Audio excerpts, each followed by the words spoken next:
Diga Doutor de hoje nós vamos falar sobre problemas auditivos e a importância do teste da orelhinha para evitar esse tipo de deficiência. Segundo a OMS, 466 milhões de pessoas sofrem de perda auditiva em todo o mundo. Deste total, 34 milhões são crianças. E o quadro pode ainda piorar até 2050, quando existe uma estimativa de que 900 milhões de pessoas deverão registrar esse tipo de problema. Então, para a gente falar mais sobre esse assunto, nós convidamos aqui a médica otorrinolaringologista Lisandra Guarita. Eu já estava querendo puxar 2 S's aí. Tudo bem, doutora? Tudo bem, boa tarde. Seja bem-vinda, boa tarde. Obrigada pelo convite, Neyara. Bom, eu dei uma pesquisada e vi esses números, né, divulgados pela OMS e, de fato, me chamou a atenção.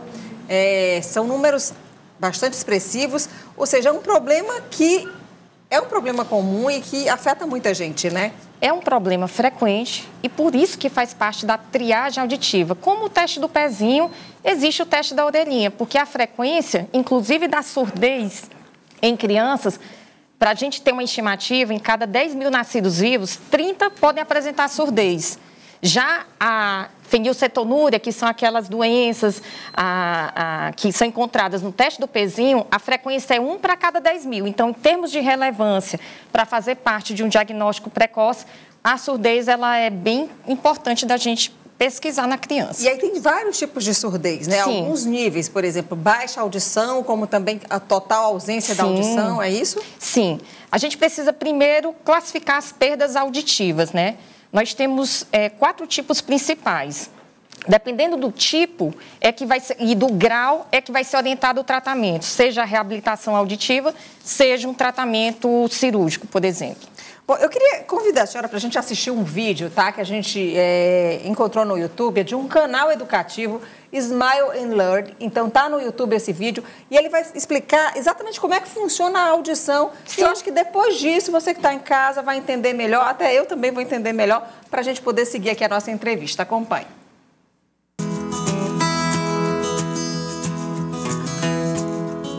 Os sons são vibrações de ar que produzem ondas. Elas entram no pavilhão auditivo e depois passam pelo canal auditivo.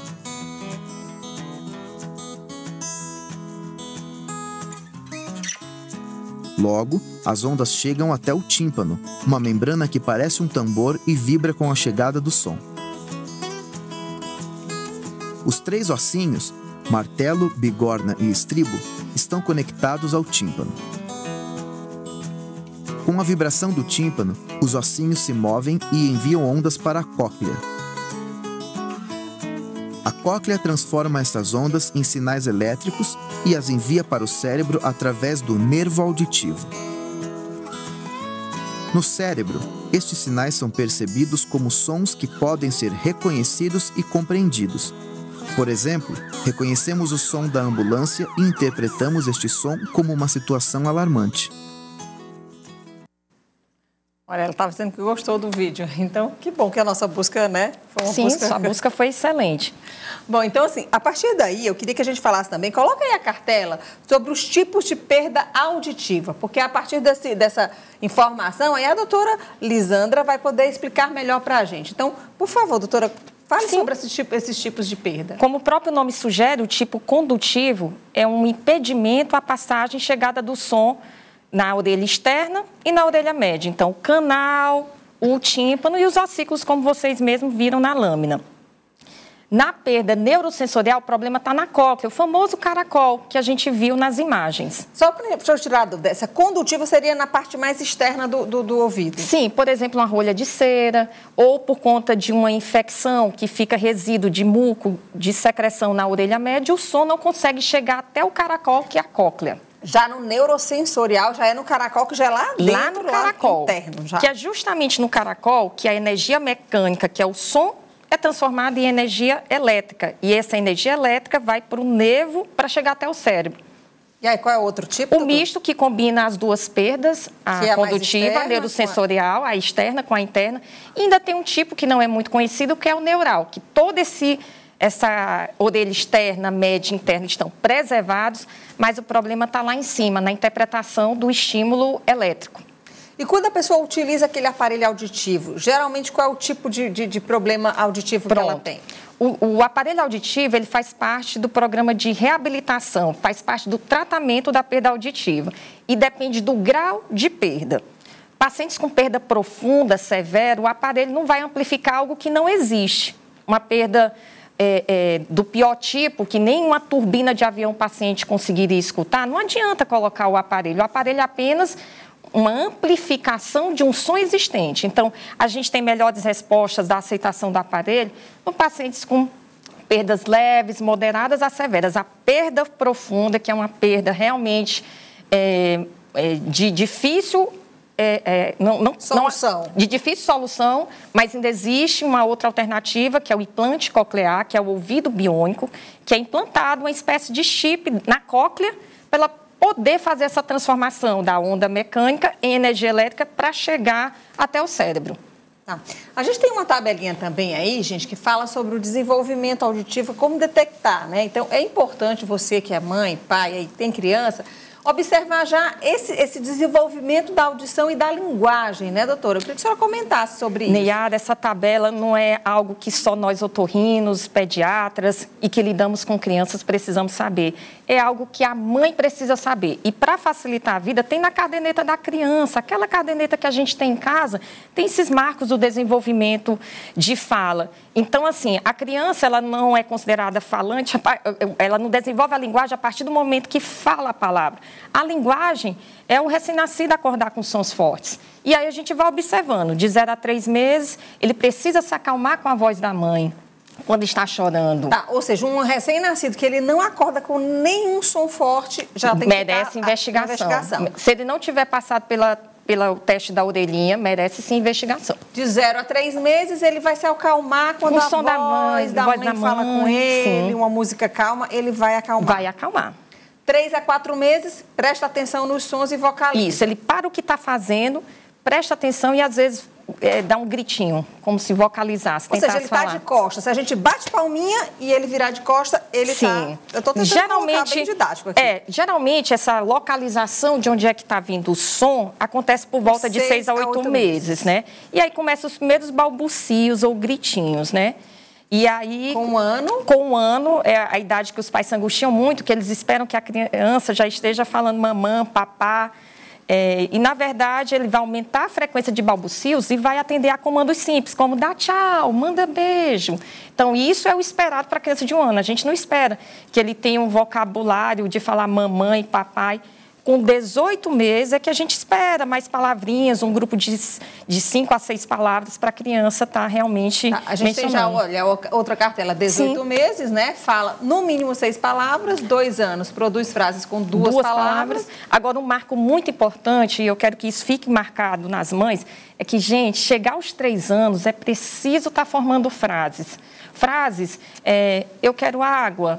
Porque se não tiver nessa fase, é preciso avaliação com o otorrinolaringologista e um acompanhamento com a fonoaudióloga, porque já é considerado um atraso de linguagem.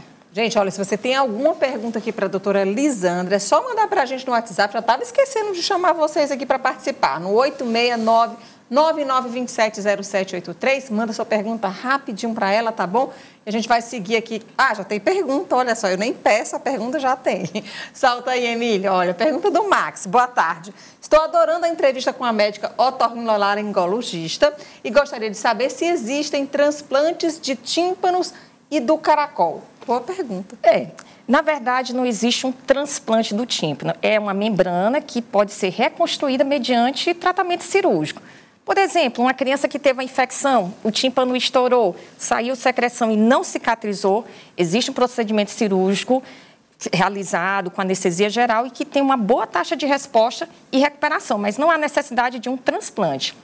Em relação ao caracol, na verdade, a gente não transplanta o caracol, a gente coloca como se fosse um eletrodo. O tal do ouvido biônico que eu mencionei, naquelas perdas muito severas, profundas, em que o paciente não consegue ter uma resposta adequada com o aparelho, pode ser colocado um eletrodo em cirurgia, dentro do caracol, para o caracol poder exercer a função dele, que é transformar energia mecânica em energia elétrica, para o nervo conduzir o som ao cérebro.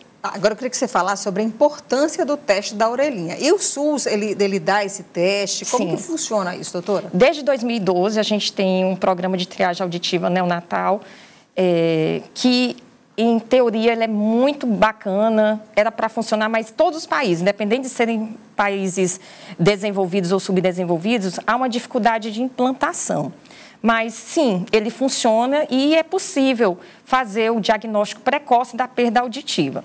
Muitas vezes a pessoa confunde, a mãe, em geral, que o teste da orelhinha é só aquele exame que faz ao nascer e deu normal e pronto. Não é preciso fazer uma continuidade. Então, assim, como já mostramos, já evidenciamos aqui os marcos de desenvolvimento de fala, é importante estar acompanhando essa criança ao longo de toda a sua primeira infância. Mas o teste da orelhinha, ele tem a sua importância principal na detecção precoce, porque existe um tempo para esse cérebro dessa criança receber o estímulo do som e poder se desenvolver e desenvolver a linguagem o mais próximo do normal, a despeito da perda auditiva.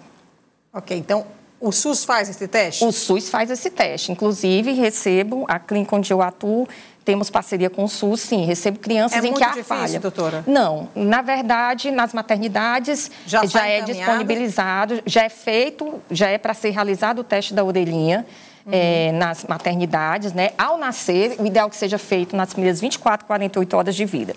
Se a criança falhou nesse teste, em uma das orelhas, em até um mês deve ser repetido. A gente sabe que ao nascer existe a história do resto de parto, que é o vérnice caseoso, que pode estar no conduto, pode estar atrapalhando a condução desse som e a mãe fica naquela angústia. Ah, não passou, mas refaça o teste um mês, já temos uma maturação da via auditiva, o vérnice, o resto de parto já saiu e a criança pode passar. O exame tem que ser feito entre 24 e 48 horas, ou seja, um ou no segundo dia, até 2 dias. Isso. E se tiver alguma falha, repete um mês. E já tem mais pergunta, pode soltar. Ok.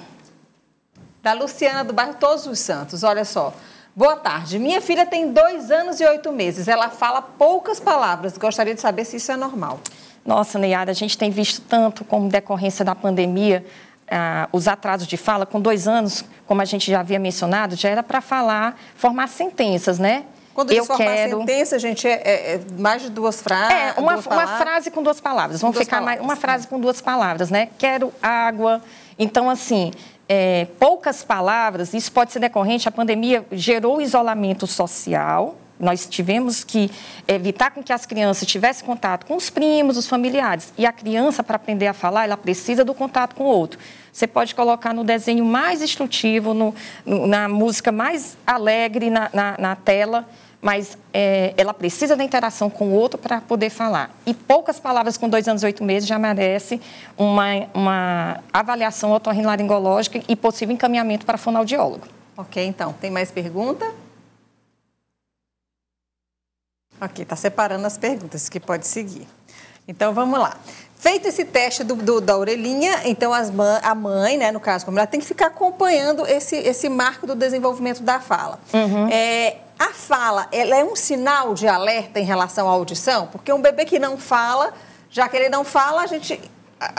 porque ele pode não ouvir. Eu queria que você explicasse melhor essa relação da fala com a audição. Para a gente poder vocalizar, a gente precisa ouvir algum som. É tanto que o bebê que tem perda auditiva profunda, eu costumo dizer que parece um estrangeiro num país que fala outra língua, né? Não é só a fala, é isso que eu estou tentando dizer, Neyara. Não é a fala que deve levantar suas suspeitas. É aquela criança que não busca o som, que não interage, que não sorri, que não responde aos comandos dos pais. É como se estivesse realmente em outro planeta. Então, a fala é o primeiro sinal, as poucas palavras por conta, no caso do pedido que foi respondida do telespectador, deve ser observado sempre e ser conduzida à correta conduta fonoaudiológica. Ok, tem mais pergunta? Pode soltar. A pergunta da Nivani, do bairro de Seu 1. Boa tarde. Tenho percebido que minha audição não está mais como antes. Sinto que não estou ouvindo bem. Hoje tenho 41 anos. O que devo fazer? Primeiramente, a gente deve fazer a avaliação desse canal do ouvido, que pode ser simplesmente uma rolha ceruminosa. Uma rolha que está impedindo do som chegar todo aquele aparato. Gente, rolha, quando a doutora está falando, é cera no ouvido. Cera no ouvido, pessoal. Cera no ouvido. Isso, uma rolha de cera, né? E detectado que não há uma rolha, não há um impedimento mecânico à passagem desse som, deve ser feita a audiometria, que vai avaliar onde estaria o problema e qual o grau do problema. É um exame simples, não dói, não tem agulha, é só entrar na cabine e apertar um botão. Pode usar cotonete no ouvido? Não pode usar cotonete no ouvido, Neyara. Cotonete só deve limpar na parte externa. O conduto, ele tem um mecanismo de autolimpeza. A gente não precisa limpar algo que se limpa sozinho. A cera do ouvido tem que ficar lá? Tem que ficar lá. Tem propriedades antifúngicas, antibacterianas, hidrata o canal. Ok, então. Obrigada, doutora, pelas suas informações aqui. Sua Obrigada, entrevista Neyara. aqui é sempre muito bem informativa. Muito obrigada mais uma vez pelo convite. Muito didática, viu? Muito a gente obrigada. que agradece, tá bom? Então, até a próxima oportunidade. Até a próxima. Tchau, Obrigada. tchau. Obrigada.